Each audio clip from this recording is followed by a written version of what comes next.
বেশ কিছুদিন আগে গেছিলাম পাঁচবেড়িয়া। এটি মাছের গ্রামের কাছাকাছি কোনো একটা জায়গা। এর আগে কখনো এখানে আমার আসা হয়নি এবং এই জায়গাটি সম্বন্ধে আমার এর আগে জানাও হয়নি যে এরকম একটা সুন্দর জায়গা কোথাও একটা আছে আমাদের বাড়ির ধারে কাছেই। এখানে এসে ভীষণ ভালো লাগছিল, কারণ এখানে প্রত্যেকটি জায়গা একদম খুঁটিনাটি এত সুন্দর করে সাজানো, যেটা বলার অবকাশ রাখে না। আর একটু সামনে এসেই তো দেখি মহাদেব স্বয়ং বিরাজমান এখানে। সুন্দর তো হবেই। অনবরত এখানে দল ঢুকছে এবং আমরা ওই সাইডে গিয়ে একটু মাতাম টাতাম দেওয়া হচ্ছিল। তো আমি ভাবলাম যে বোনকে নিয়ে একটু ঘুরে বেড়াই। আমার বোন আবার আস্তে আস্তে একটু অসুস্থ হয়ে পড়েছিল। আসলে ছোট তো, আর গাড়িতে ট্রাভেল করলে একটু বাচ্চাদের অসুবিধা হয়। তো ওকে নিয়ে একটু ঘুরে টুরে তারপর আবার এলাম। এখানে কিন্তু একটা জয়ডাঙ্খা ছিল এবং জয়ডাঙ্খার পাশেই আমি দাঁড়িয়েছিলাম। অনেক ছোটোবেলায় দেখেছিলাম জয়ডাঙ্খা, যখন ঠাকুরনগর যেত আমাদের বাড়ির সামনে দিয়েই, তখন আমরা রাস্তায় দাঁড়িয়ে দেখতাম জয়ডাঙ্খা। আবার বেশ অনেক দিন পরে, মানে অনেকগুলো বছর পরেই হয়তো এই জয়ডাঙ্খা দেখা হলো।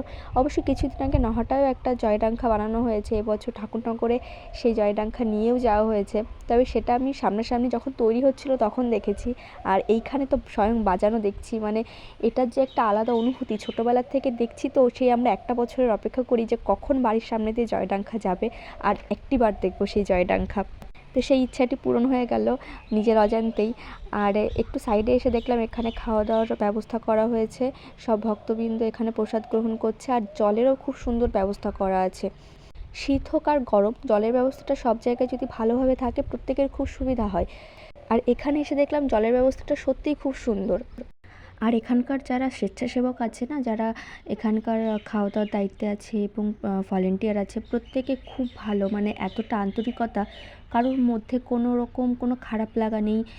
কেউ বিরক্ত হচ্ছে না কারোর জন্য যে আমি বেশি কষ্ট হয়ে যাচ্ছে একটু বিরক্ত, কারোর মুখে কোনো সেই কষ্টের ছাপই দেখা যাচ্ছে না। প্রত্যেকে এত হেসে হেসে সবার সেবা করছে, সেটাও একটা মানে বলার অবকাশ রাখে।